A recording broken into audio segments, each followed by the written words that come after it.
Smarter than he let on. That's cool. Welcoming everybody that's coming in. Thank you so much for coming out to the launch of Story Hangar. We have 4 excellent podcasts. We're going to hear more about them. We're going to hear from our founder, Bob Harkins, and then we're going to get to talk to all 4 of our podcasters about their great stories. If you have any questions, you can put them in the chat. I see some of you guys have found the chat already. Mark Matire telling Bob that he rocks, which I think we know. That's Bob. It's my old buddy, Bob. Thanks, Bob.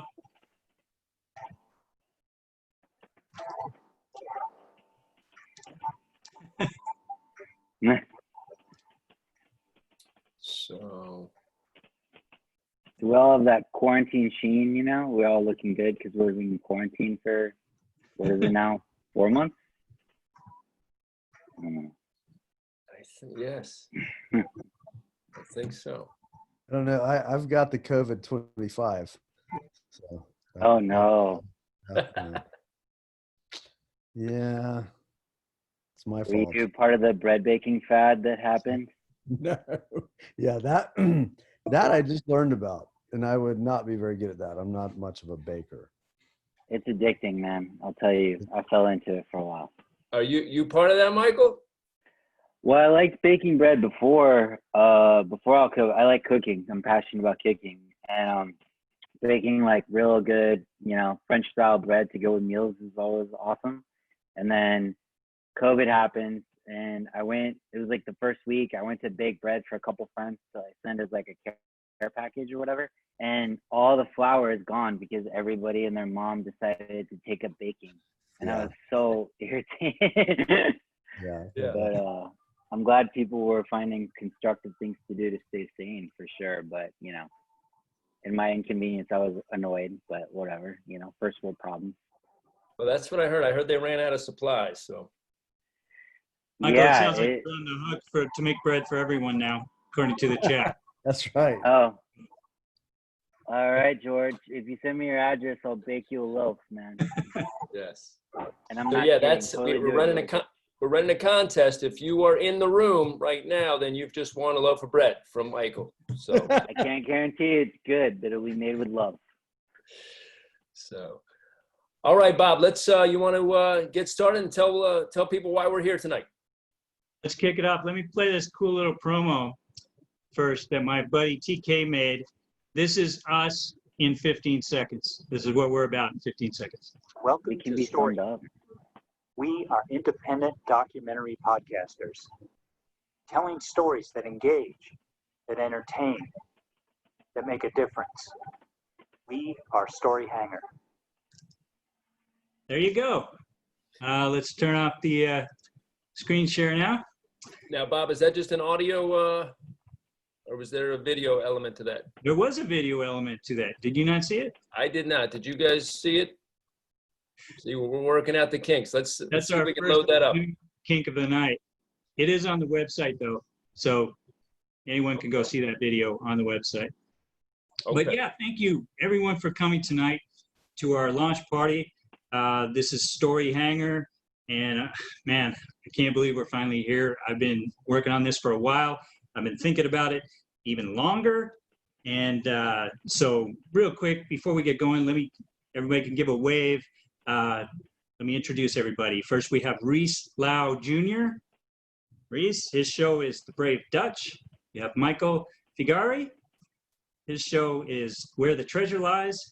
Janice Cantieri. Oh, Michael went away. There he is. Janice Cantieri. Her show is called Remains. And then myself, my show, Rhes Sports, is also part of this. And now, if you haven't met him yet and heard his jokes, Mr. Drake Witham is our MC tonight, an old buddy of mine going way back to our University of Washington days. Thank you so much, Bob. Great to see everybody. Thank you guys so much for coming out and joining us. I do know Bob from way back, at least, more than we even want to say how long ago. And he's promised not to share any embarrassing stories about me. And I don't have anything about Bob because he's just a good guy, a solid journalist and storyteller that I've known for a few years. and has come up with this idea of, tell us about Story Hangar. Yeah, so Story Hangar is a documentary.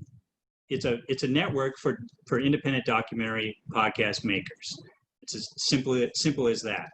And our goal is to help independent documentary podcast makers, help them find audience, help them grow their audience, and ultimately help them find some financial reward for all the hard work they put in. Okay.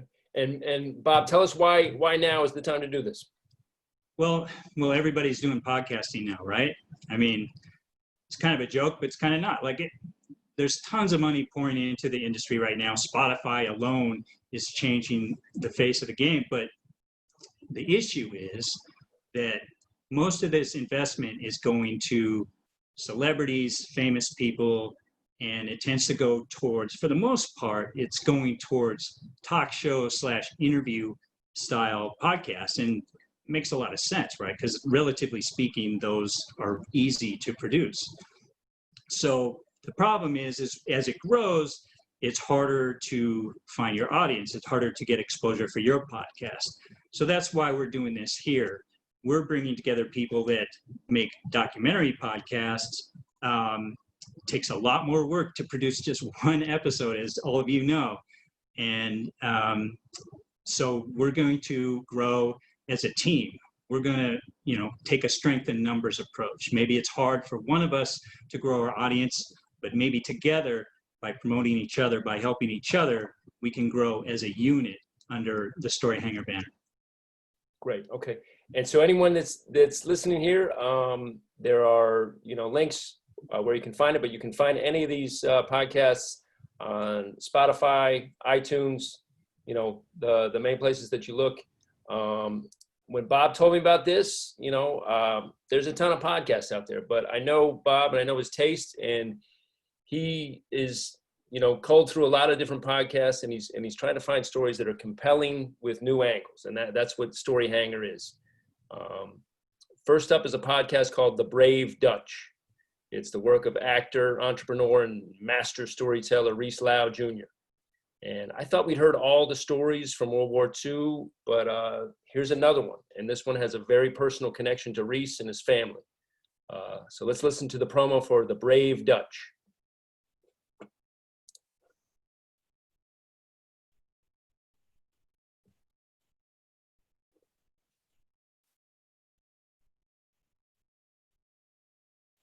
So, Bob, you're muted, so let's start that back. It's been 11 months. Try that again.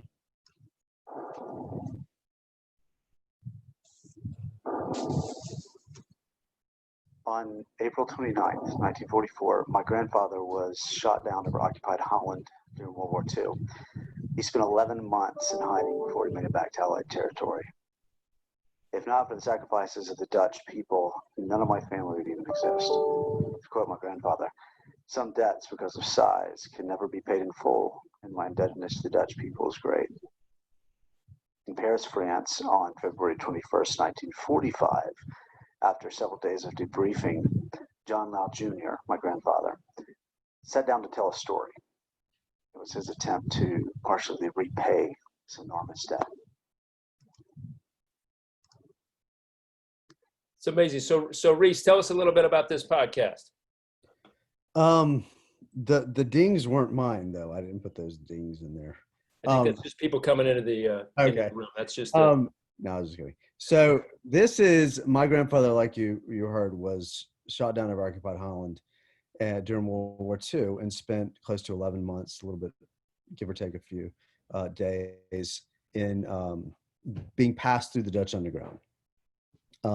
He had the wherewithal when he got to Paris, the part of Paris that had been liberated. After he was debriefed, he sat in a room and, as an homage to these people, wrote this story. I've got a 6-year-old telling me something, excuse me. Yes. So parenting and talking about the podcast. He sat down and he wrote all of this because there was no way for him to repay the debt that he owed to these people who gave their lives for so many Allied airmen, and most specifically him. If it weren't for the Dutch people, I wouldn't exist. My father wouldn't have existed. My whole family would not exist. I've literally run into people from the Netherlands and in like Chicago or different places, and literally just kind of cried with them because I'm like so grateful. And my grandfather infused that through this story. I didn't know him well. He died when I was very young, but he infused that love of and respect for the Dutch people throughout inside me and my family.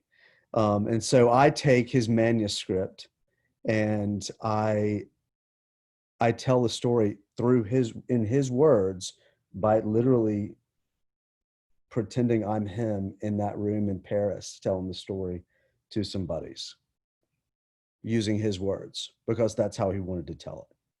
Yeah, that's amazing. Now podcasts, you can do them from your garage, but this is a case you put in some legwork and some time and some hours and traveled. You went to, tell us about that.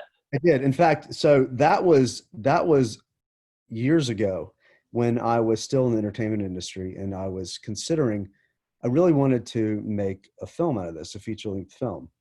And so I went to the Netherlands to research the entire project.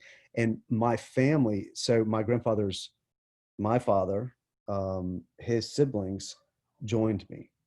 And so this is the first time they had been in the home of, say, the Kleist family. And so we were with the three brothers, Art, Joop, and Jaap, in their old family home upstairs. And they were showing us the hiding place was still there. And they would open it, and it's hard to explain the emotion and it was an amazing circumstance to be in that room that my grandfather was in years and years ago when these people were young. They ranged between 80 and 90 at the time that I was there. And they remembered everything vividly. And in fact, the hideout that they showed us, you could reach in there and still find underground newspapers. Yeah, amazing. And so ultimately, every script we tried to produce I didn't feel like it was authentic to his homage and to his thankfulness. And then podcasting came around, and my wife, a year ago, it was about two years ago, she started saying, "This is a podcast. This is a podcast." I'm like, no, it's not. No, it's not. I don't want to have to learn how to podcast stuff. And then ultimately she bought me a microphone. And so I kind of was like, okay, she spent money on this microphone. We better start doing some research and figure this out. And so then I started trying to manipulate the manuscript again and, edit it. And cause I was writing a lot at that time, and every time I tried to manipulate it, it was just wrong and just not authentic at all. And finally I was like, you know what? I'm gonna read this. Cause I was an actor for 20 years or so. And I know how to make it sound like not a book on tape. And so I did a little bit of more research and figured out themes and that sort of thing. And I think I did a good job of putting people in that place that he was in Paris, and taking you back to the 40s. And that's the intention, is to take a trip back to the mindset that the world was in at that time. And fortunately, I had literally the words in that manuscript to do so. And he wasn't the greatest writer, but he could put a story together, and he wrote like he talked. And so all of a sudden, it just all came together. And I'm proud of it. I'm proud that I have some listeners in the Netherlands, and that story is out there for him, for his sake. That's great. That's great. And it's podcasting came along at the time it needed for you to discover it. I mean, you needed a push from your wife. As Michael pointed out, wives are usually right. I think the percentage is even higher than that, I find. Although we tend to resist for a little while, as you did, but you finally got there, and I can't wait to hear more about this podcast. From World War II, we go to the modern world. Story Hangar takes you deep into the mountains of the American West for a modern-day treasure hunt. Award-winning podcaster Michael Figari takes us behind the scenes of one of the biggest and strangest stories of the summer with Where the Treasure Lies. As many as 300,000 people went searching. There were lawsuits. There's been arrests for trespassing. 5 people have died searching for a treasure buried by a man named Forrest Fenn. Check out the promo for Where the Treasure Lies.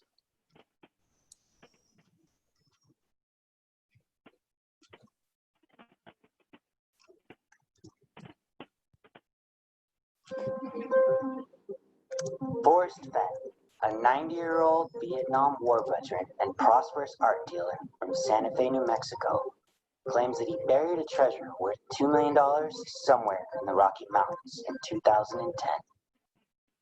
The trouble with all of this is that the sole source of information about the treasure is Forrest Fenn himself.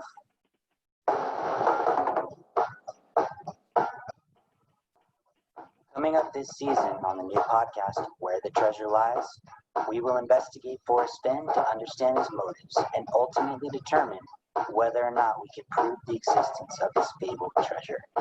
I'm Michael Figari, and I'm your host.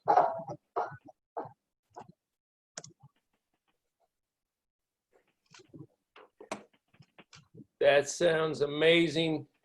Let's get a stop share on that, Bob. Yep. Go through your personal emails. No, let's read them all, please. Let's find out all of Bob's dirty laundry.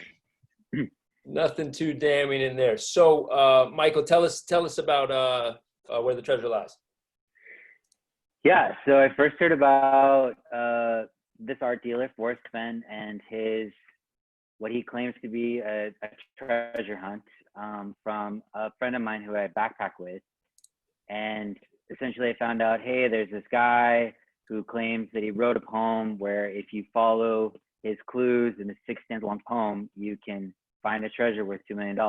And as someone who grew up watching Indiana Jones and on repeat, if I'm honest, I was instantly enthralled. And but the more I dug and learned more about the story and kind of got a feel for everything, I had to know more about the man behind the treasure, because frankly, it's much more of an interesting story.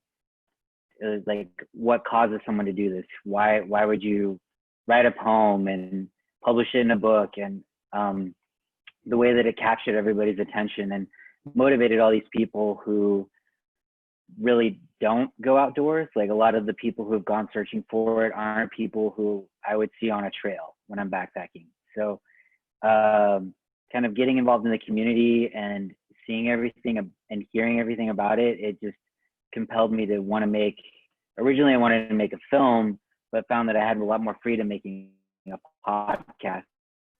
And that's how I got into podcasting. I think much like probably everybody here, I'm guessing. And that's where we are today. So now we have a podcast about a so-called treasure hunt in New Mexico. Well, in the American West, I should say. Yeah, so that's great. So we have our first 2 podcasters both thought, hey, this is film first. And then the more you got into it, you're like, no, we can tell this story more accurately, in a better way with more freedom. So we don't have to hire a bunch of key grips and lighting specialists. We can just tell the story. Let me ask you this, Michael, when you first heard it, did you become one of the between 65 and 300,000 people that searched for it? No, I did my research. I did go on a treasure hunt out in New Mexico with another searcher who we followed to kind of get a feel for what the average searcher does. And I use the word searcher because there's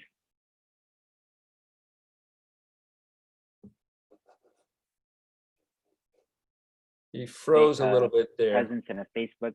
Oh no. Okay, you're good. Can you hear me now? Yep. I'm good. Okay.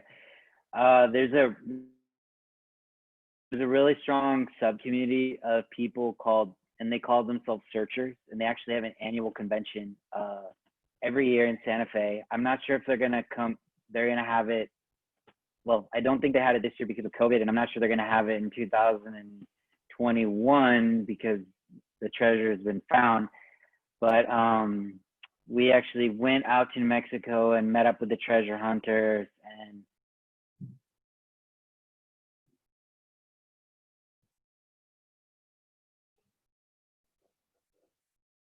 This may catch up in a second. Zoom is,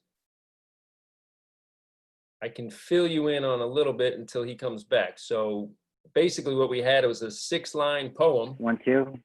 Good, Hello? good, back, okay. Okay. Sorry about that, folks. It's okay. Gotta love Spectrum.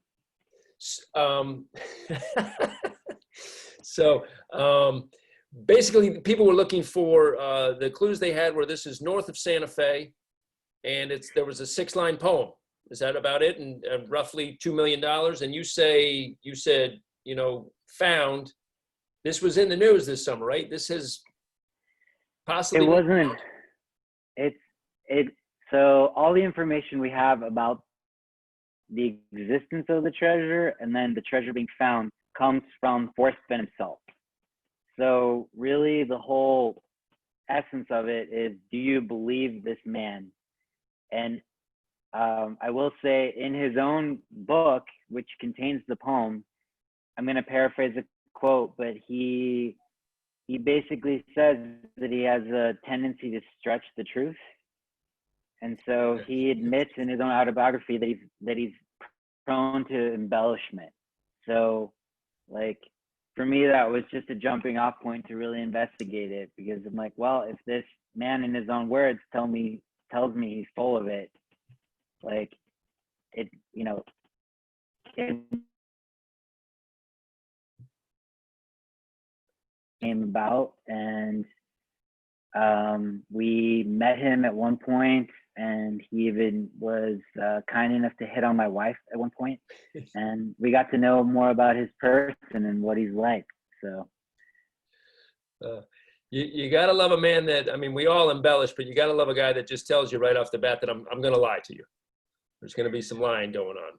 And then on top of that, he's an older gentleman, right? he did turn 90, I believe. 90, but that didn't stop him from trying to make time with Miss Figari. Nope. He has good taste, I guess I'll say. There you go. Yeah. And I hope I'm not rambunctious when I'm 90. So. And yes. And we do have, one of the episodes does talk about the discovery this summer, correct?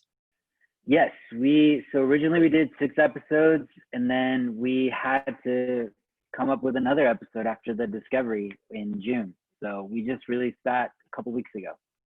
Yeah, this is great. I really look forward to hearing more about this one, because it's not, it's a modern day treasure hunt. I'm surprised there's a convention. I guess I'm not that surprised, but there are searchers that gather every summer in Santa Fe, because we just love the idea of treasure hunts. So great story there. So I encourage everybody to listen to that.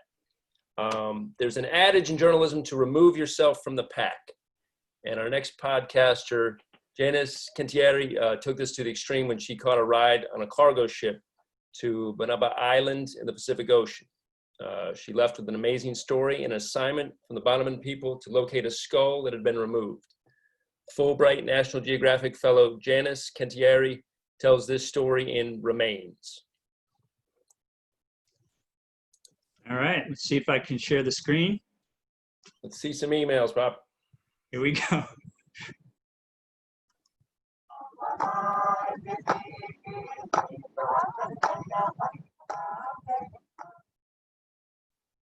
Hi, my name is Janice. Welcome to Remains, a podcast documenting the search for a missing ancestor, the ongoing impacts of Western colonialism and extractive industry, and the culture and resilience of the Bannerman people. The ultimate goal of this podcast is to find the skull, but also to document the process, the time, travel, and lengths required to return stolen artifacts. So that is Remains. Janice, tell us a little bit about Remains.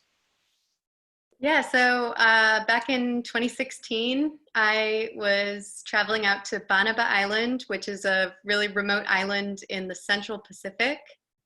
And I was going there to tell stories about how the community maintained their culture and resilience, even though there was 80 years of strip mining by the British Phosphate Commission. And I was supposed to be there for 2 weeks, but the cargo ship didn't come back. And this island is totally off the grid.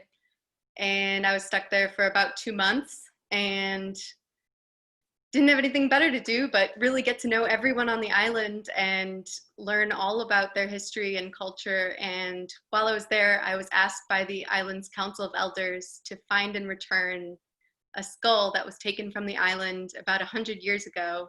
And it's a skull belonging to one of their most important ancestors. And in many ways, the people of Banaba feel that this skull kind of is representative of a lot of the loss of their culture. And if it comes back, it will be kind of the return of their prosperity. And I would say that I think that the Banaban people have really maintained their culture and their community despite all of the impacts of colonialism. And they have now been displaced to Fiji. So they're maintaining their culture and their community across 2 different island communities, and they're 1,000 miles away. But you know, finding and returning this skull is one tangible way that they can get back some of what they've lost over the years. And yeah, so kind of tells that story through the journey to find the skull. And the sort of journalism that you like to practice tells the story of people that are, you know, their stories are underrepresented. We don't hear these stories a lot. And then a lot of times you might have people just come in for a day or even 2 weeks and tell that story and you never hear from them again. How did you get their trust early on, and how did they entrust you with this responsibility?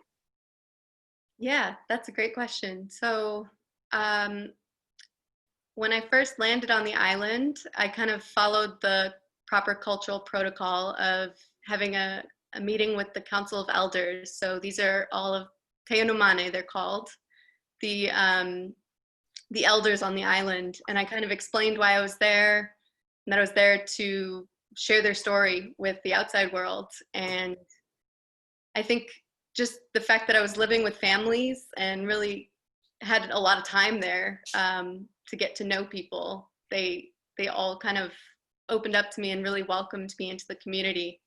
And that was really special for me too. Fantastic experience, a fantastic group of people. And I see the podcast as kind of a way to get some of those voices out to the public as well. So to search for the skull, but also elevating some voices from a tiny island community. And then as you were reporting this story,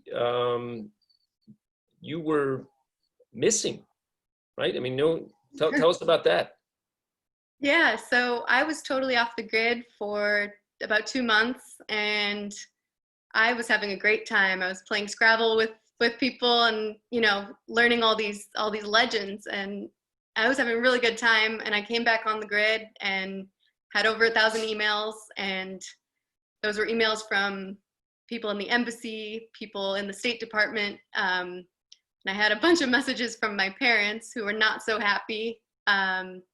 It definitely made them worry, and they were a few days away from hiring a private investigator to come track me down because they thought that I got lost at sea. So I'm really sorry for the worry that I caused them, but I had a great time. Yes. And had there been concern before that? I don't know if I remember hearing recently someone going to an island where he'd been told not to go and the gentleman not making it back. Was there concern before you went? How did you check things out before that? Yeah. So I kind of knew that there was a possibility of being stranded because the only way to get to this island is by cargo ship or by the cargo ship that takes the students to school at the beginning of the school term. And I'd heard stories of people getting stranded for a couple months, but I was promised that it would come back in 2 weeks, and I warned my parents ahead of time, but it did, you know, it's pretty normal to worry, especially when a hurricane comes through the area. So my parents saw that Cyclone Pam came through and set off a lot of alarm bells for a lot of people. Well, I'm glad you got back. I know that your parents were excited to get the news that you were back, and I'm sure the State Department was thrilled to know that you were okay too. So we look forward to hearing more about the remains and more from Janice's story. And do we have leads on the skull? Is that something that we'll find out about? Yeah. So the podcast is kind of documenting the search as it's happening. So. Great. Okay.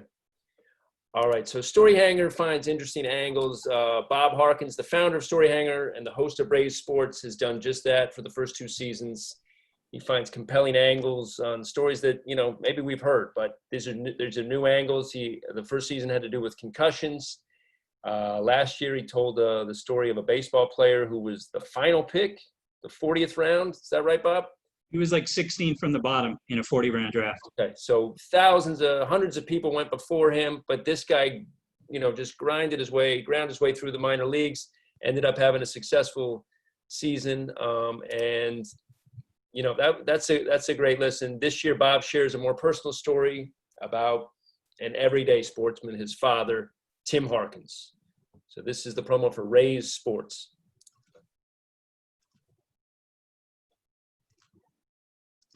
Welcome to Rhes Sports, where we take you beyond the games.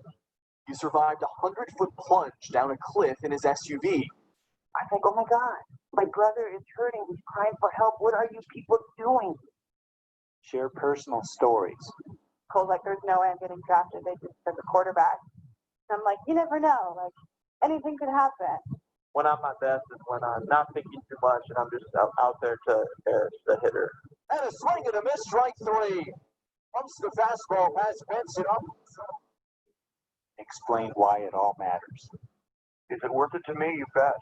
But I think football will survive, and I just think it'll look a bit different. So, Bob, tell us about season 3, how that came together. Yeah, season 3, which I'm working on right now, is a deeply personal story. So to go back a little bit, my father, Tim, had a battle with cancer for a few years, kind of came to a head this spring in April, found himself in the ICU. And so myself and my siblings all rushed back to Spokane, Washington, our hometown, to be with our mom and to hopefully be with Dad. Now, luckily, the one sort of blessing in all of this is that his COVID-19 test was negative, so he was able to come home, and we were able to get one last week with him in home hospice care. And so we shared a lot of stories. We laughed, we cried, of course, but it was a special time for all of us, and a couple of things really struck me from that time. One was that what a truly, genuinely good person my dad was. And I knew that already. It's just that it really emphasized it and really brought it home for me. And the other thing is how sports weaved its way in and out of his life, really from his entire life, from the beginning to the end. And so I have a sports podcast, and I thought I could tell my dad's story and how sports kind of informed the man he was in so many ways. And I wanted to kind of do that as a tribute to him. And you've done that in the first 2 seasons, but it's interesting to me how if sports are fun, but it's the stories that people like. I know that if I'm trying to get my wife interested, if I start telling her the stories about the players involved, then I can do that. And sometimes, Michael, the husbands are right too. It's mostly the wives, but sometimes the husbands do. But Bob, in this case, sports were always part of his world and your world, but I'm taking it not in the negative kind of way where it was like, you're going to like this. There was always kind of, this is part of how we're growing up and learning values and lessons and that sort of thing too. Absolutely. My dad was a guy who he taught lessons without preaching. really. He was a guy who he treated everybody he met the same, whether they were a starter, whether they were a bench warmer, no matter what their background was. And he never told us that we should treat people that way. We just knew by his example. And so, again, it was important for me to share that, because my dad was not, he was not a self-promoter, he was not a braggart, but I felt like I would like more people to know about him, I guess. And so that's kind of why I wanted to do this. And that kind of ties into what your vision is for Story Hangar, right? Tell us about that, the idea of telling personal stories. Yeah, telling personal stories that engage. And, you know, it's funny because as I've met Rhes and Janice and Michael here, I've discovered that there are so many different ways to tell an engaging story. We all have a different skill set. We all are telling different stories in different ways. But the common thread that binds us all, I think, is one, the passion for the medium, and two, the passion for storytelling and for sharing these great stories that do engage. And I guess now is where I give a shout out to my sister, Katie, who's probably on watching right now. But so Katie and her husband used to, until very recently, they owned and operated a pickling business because they live in Portland, and that's the law. If you live in Portland, you have to have a pickling business. But so she told me there she is, she's in the chat.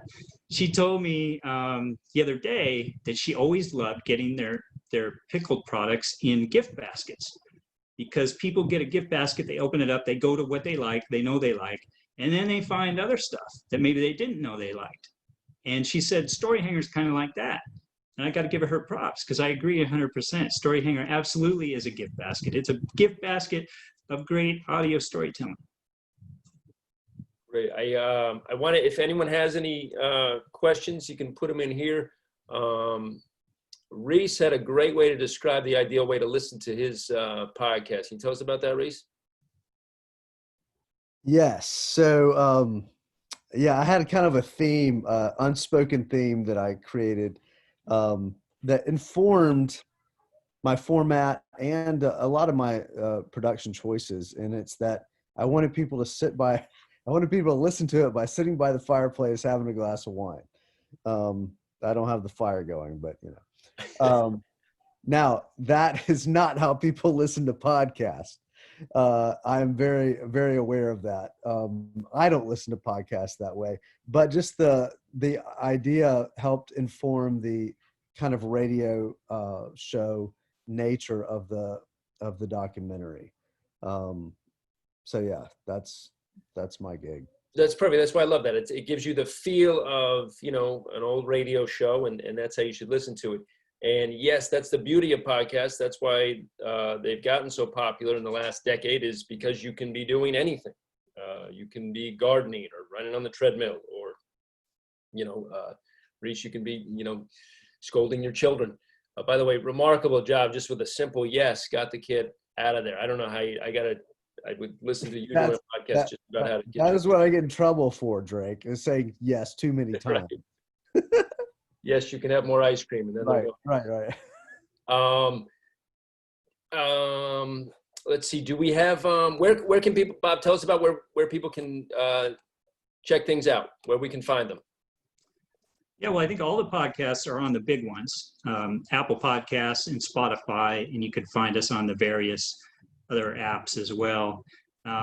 There's information on every single show on storyhangar.com. We're on Twitter, we're on Facebook, we're on Instagram. So yeah, come follow us, share us, have conversations with us. And then what can people do to help out? I mean, this is a time where people have time and they are wanting to help right now. What can they do? Well, first and foremost, spread the word. I mean, the number one way people find podcasts is word of mouth. It's not rankings on Apple Podcasts, even though they would like you to think that. But no, word of mouth is the way to go. So please tell all your friends about all these great shows. Tell them about Story Hangar and about the mission what we're trying to do here. And if you do want to give a more tangible amount of support, we do have a membership club on the website. The podcasts are all free, so it's not about buying access or anything like that. It's just to show your support for the podcast. There are a couple different options there that you can check out, but I do want to point out that 95% of any contribution that does come to us goes directly to the creators here. Oh, I misunderstood. I thought I was getting 90% just for me, and then you guys were going to split up.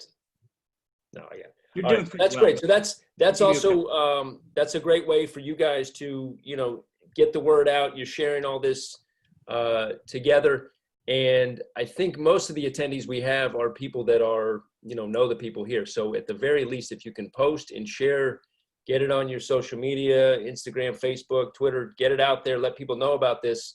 And I don't think you have to fake it. These are all great stories, and you know, the promos look great. I guarantee the sound will be better. This is, you know, it's one of the features of Zoom. It's in and out. So this was not the best representation, but when you hear them, when you hear the promos, they're amazing. So I encourage everyone to listen, and most importantly, to share all this information. Get it out there. Bob, you want to post that, put that picture up again so people can see the website? And let's take the website more of your emails. Oh, wait, I have to share it first, don't I?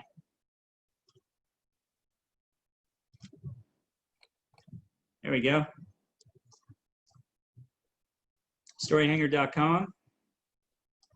There's the names. How to find us.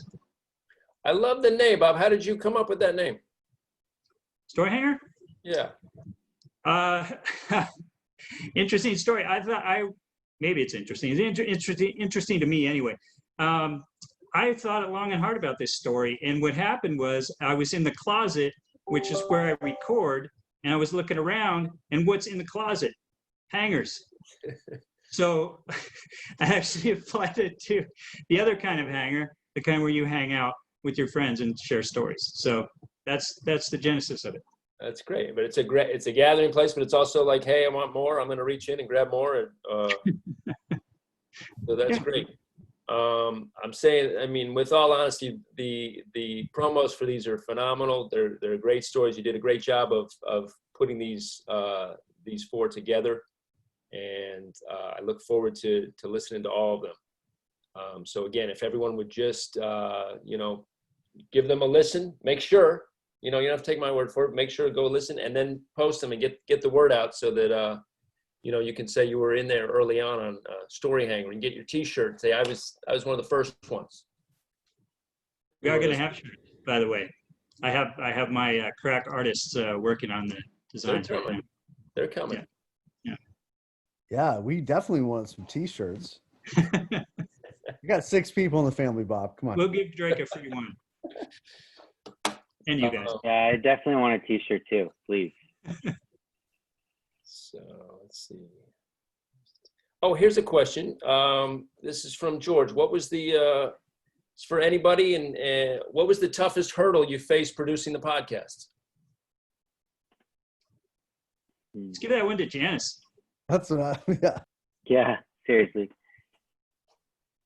Yeah, thank you for the question. It's a good question. I would say the toughest hurdle that I've encountered so far has been trying to get back in contact with people to get them as guests on the show.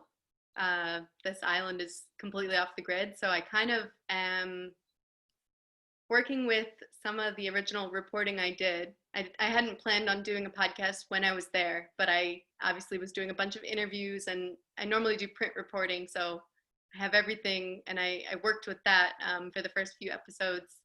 But I've been able to get guests on from Fiji, and we've done, you know, our interviews via Facebook Messenger, and just not very high tech or amazing audio quality things for some of the interviews, but we've gotten some great stories out of just trying to reach out to who's able to connect with me. now that it's a couple years later. So that's been the most challenging thing, just getting people back online to share their stories.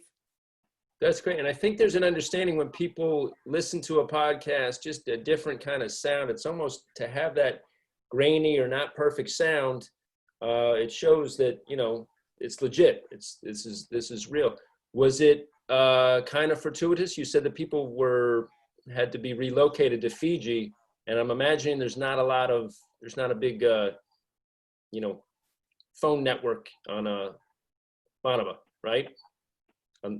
Yeah. So a lot of the elders live in Fiji now, and so I've been able to interview some people that I wasn't able to interview when I was there living and reporting. So in Fiji, there's great phone service most of the time. On Banaba, nothing at all. So yeah, that's worked out. Although I think probably within a couple of years, we'll start to have, those people will have podcasts. Yeah. Be like Portland with the homebrews. Michael, you told us one obstacle you had to overcome, but tell us something else that was difficult in putting together this story. And what's it like to have a podcast going, and then all of a sudden it's in national news? It's great. You feel, you're like, oh wow, this really was an interesting story. I'm not just lying to myself. I think the hardest part for me was convincing some of our searchers to actually talk with us on the record. A lot of them were really either scared to share the story or embarrassed to admit that they had gone looking for the treasure, or were worried that we would steal. I think you said they're worried about you stealing it, using their information. Weren't actually out for the treasure. Okay.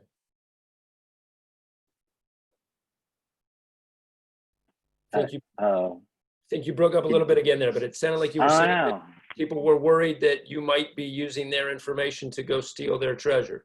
That is correct. Yes. Okay. They were worried about us stealing their find, as they call it. So convincing them to talk to us amidst that preoccupation was probably our biggest hurdle. Okay. All right. For this podcast, I'm sure every podcast is different. And Rhes, it sounds like for you the tough part, I mean, you had this great story, was just kind of figuring out how to tell it, right? Yeah, actually that was the toughest part. And then breaking it up into episodes, because, and I honestly, it was all, you know, once I had that all done, it was pretty straightforward.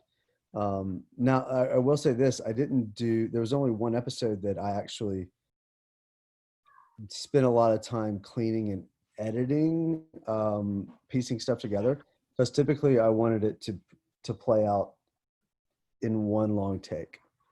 And that was rather exhausting to my vocal cords. So yeah, I didn't have, Janice and Michael have many more hurdles to overcome than I did. And I had a studio to do it, so I didn't have any kids yelling at me. Yeah, it was awesome. I actually learned podcasting from doing this. I don't know about those guys, but yeah, and I actually produce podcasts now for some of our clients at work. So it's an engaging, wonderful format that I'm so glad is catching fire.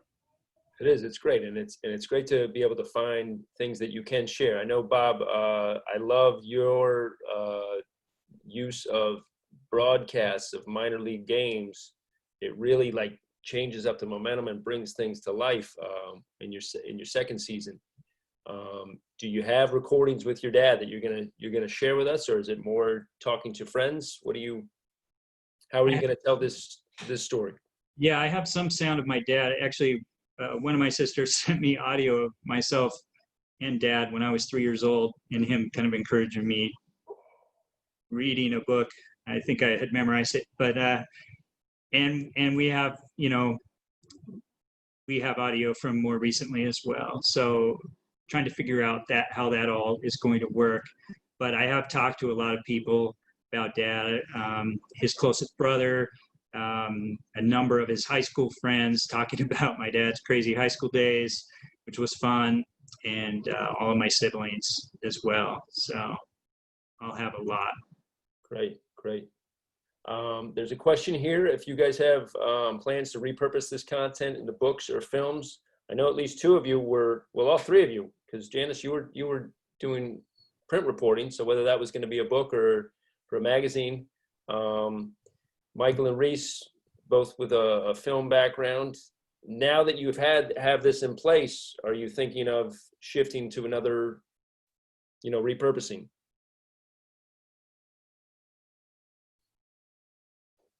Anybody?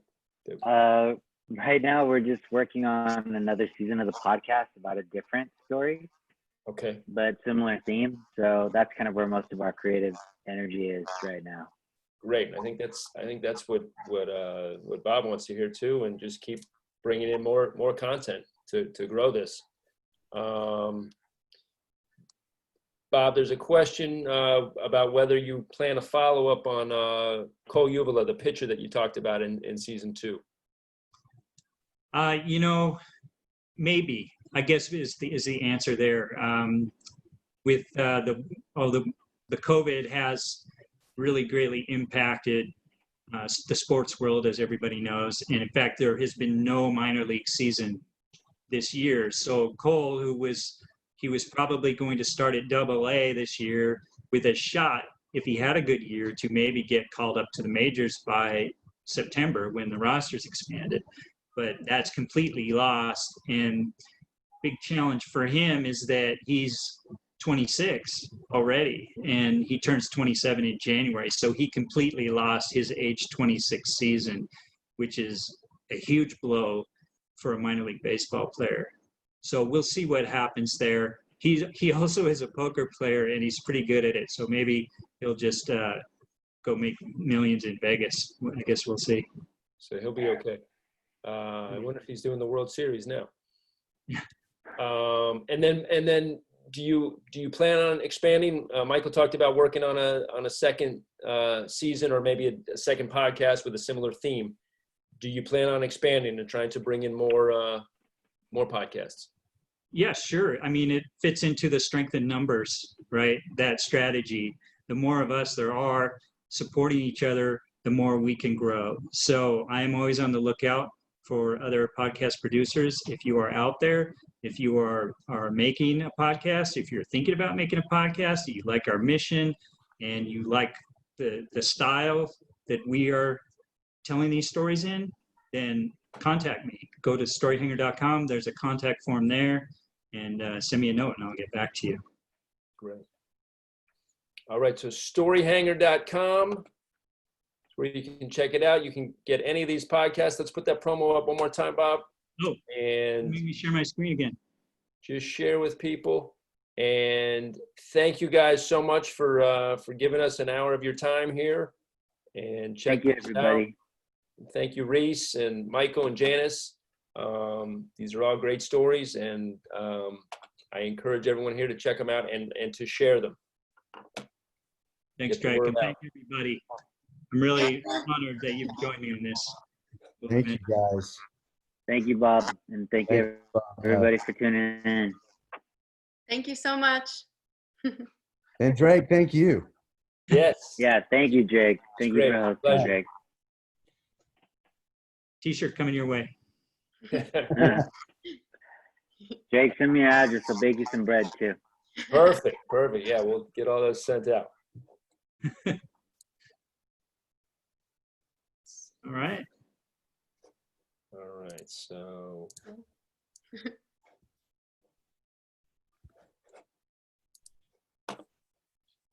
It's time for bed.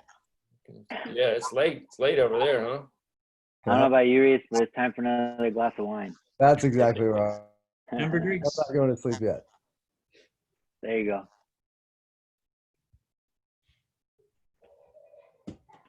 I didn't see this question. Someone wanted to know where they could download the Word of Mouth app. Oh.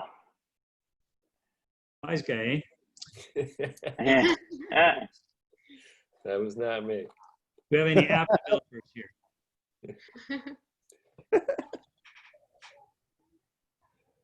How many episodes does everyone have? I've got 30. I know.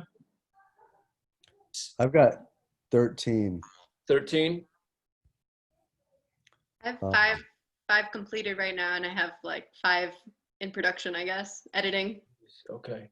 Do you do all the editing yourself, Janice, or do you have help with that? Yes. Yeah.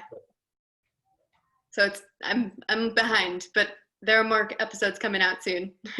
Yeah, it's hours and hours. I mean, it's yeah. You think it'll be so simple just to cut and paste, and you start getting into adding things, and it's yeah. Yeah. And how about you, Michael? Did you say 6? It's 7. It's 7 Okay. episodes, and I edited it all myself. But I work with an amazing composer, Josue Arias, who did all of our music. So Yeah. Cool. Mm-hmm. And the graphics you guys have are great. I love the maps that you guys used.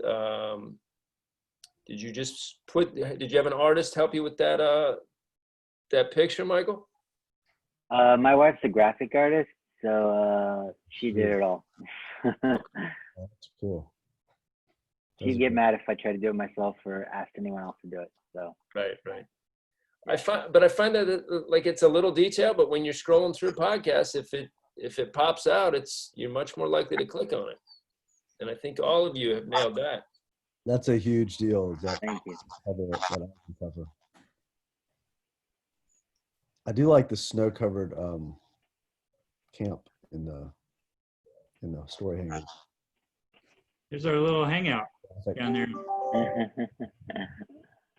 That'd be Great. nice. Their little antenna. Makes me want to go skiing. Oh, okay. Yeah. I didn't know what you were talking about. I see it now. Oh, cool. Yeah. Yeah, that tells it right there, right? Isolated, when you're making it or listening to it. Seriously, yeah, you got that right. The editing is the isolation. That's the hard isolation. Right, but it's like we're listening to it too. I mean, Oh yeah. you can be in your own world no matter where, and especially during these times. What else have you guys been listening to? What are some other podcasts you've been listening to? California City. California what? California City. Okay. It's one. It's kind of fit. Actually, that one would kind of fit into Michael's wheelhouse as far as con artists go, or potential. Oh, con. yeah. Got this guy that created a city out in the desert and tried to basically he did trick a bunch of people to coming and buying land there. Okay. Pretty good. That's cool. Huh. I'll have to check it out. Yeah. I just finished a podcast called Foundering, which is all about WeWork. Which, yeah, another con artist story. I guess I know what I like. There's something about con stories. We all love them. I mean, it's just the idea. We all have a little part of that in our brains, but to be able to actually do it and rip people off is, what kind of person does that? I mean, I think that's the draw of it, right? It's why we cheer for the gangsters in movies, right? Yeah. Why The Sopranos lasted forever, you know? Well, 6 seasons, I think. Nobody quote me on that, please. Yeah. Do we have any more questions, Drake? I don't think so. I think we're good. I think we did a solid hour. I think it came together good. I think just letting people know that the sound on Zoom isn't always the best, but I think we got the message out there. I think you got a great product, and word of mouth will take care of it. So right. Thank you guys for letting me be a part of it too. Thanks, Thank Drake. you, Jake. Thank you for your time, Jake. We really appreciate it. Of course. Everybody enjoy your Friday. You too. Yeah. Go get You into guys have that a good walk one. and give out that